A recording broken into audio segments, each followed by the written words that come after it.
Welcome to JTV news. BRS 25 ఏళ్లు పూర్తి చేసుకున్న సందర్భంగా వరంగల్ జిల్లా ఎల్కతుర్తిలో ఏప్రిల్ 27న జరిగే సభకు గులాబీ శ్రేణులు దండులా కదిలి రావాలని ఎమ్మెల్సీ యాదవ్ రెడ్డి, మాజీ ఎఫ్డీసీ చైర్మన్ ప్రతాప్ రెడ్డి అన్నారు. గురువారం జగదేవాపూర్ మండలం బీఆర్ఎస్ ముఖ్య నాయకులతో రజతోత్సవ సన్నాహక సమావేశాన్ని కేశిరెడ్డి ఫంక్షన్ హాల్లో నిర్వహించారు. ఈ సందర్భంగా వారు మాట్లాడుతూ ఏడాదిన్నర కాంగ్రెస్ పాలనలో ప్రజలలో వ్యతిరేకత వచ్చిందన్నారు. సీఎం రేవంత్ రెడ్డి ఇచ్చిన హామీలు అమలు చేయకుండా ప్రజలను మోసం చేశారని ఆరోపించారు. మళ్లీ బీఆర్ఎస్ కు మంచి రోజులు రాబోతున్నాయని, కార్యకర్తలు అధైర్యపడవద్దని సూచించారు. స్థానిక సంస్థల ఎన్నికల్లో గెలిచే వారికి టికెట్లు ఇవ్వడం జరుగుతుంది.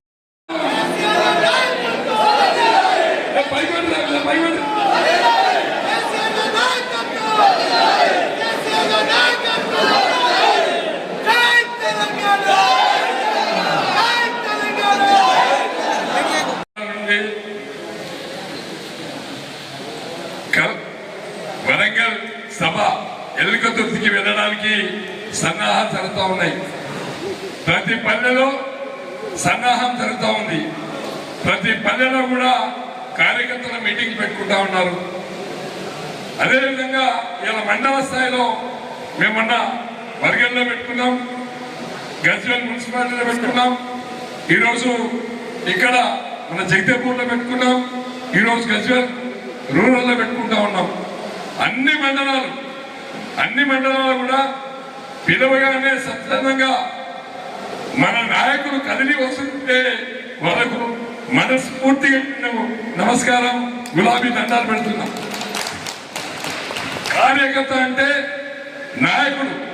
నాయకుడు అంటే గ్రామాలలో ప్రజల కోసం పనిచేసి సర్వీస్ చేసేవాడే నాయకుడు. రాజకీయాలంటే జేబులు నింపుకోవడం, అవినీతికి పాల్పడడం, సమాజానికి అందుబాటులో లేకుండా పోవడం కాదు. అధికారం ఉన్నా లేకున్నా ప్రజల మధ్యలో ఉండి ప్రజల కోసం పనిచేసేవాడు తప్పకుండా గౌరవిస్తాం, దండం పెడతాం, కాళ్ళు గడి నెత్తిలో పోసుకుంటాం. అది నాయకత్వ లక్షణం.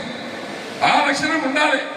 ఈ రోజులలో ఏమైపోయిందంటే రాజకీయాలంటే దోసుకోవడం, దాచుకోవడం అనే పరిస్థితి ఇప్పుడు ఉన్నటువంటి ప్రభుత్వంలో కనిపిస్తుంది. అధికారంలోకి వచ్చి 16 నెలలు అయింది. ఈ 16 నెలల కాలంలో కాంగ్రెస్ పార్టీ నాయకులు ఏ విధంగా జేబులు నింపుతున్నారు, ఏ విధంగా అధికార దుర్వినియోగం చేస్తున్నారు మీకే స్పష్టంగా కనిపిస్తుంది, స్పష్టంగా ప్రచారం చేస్తుంది. గతంలో మనం 10 ఏళ్ళ అధికారంలో ఉన్నాం.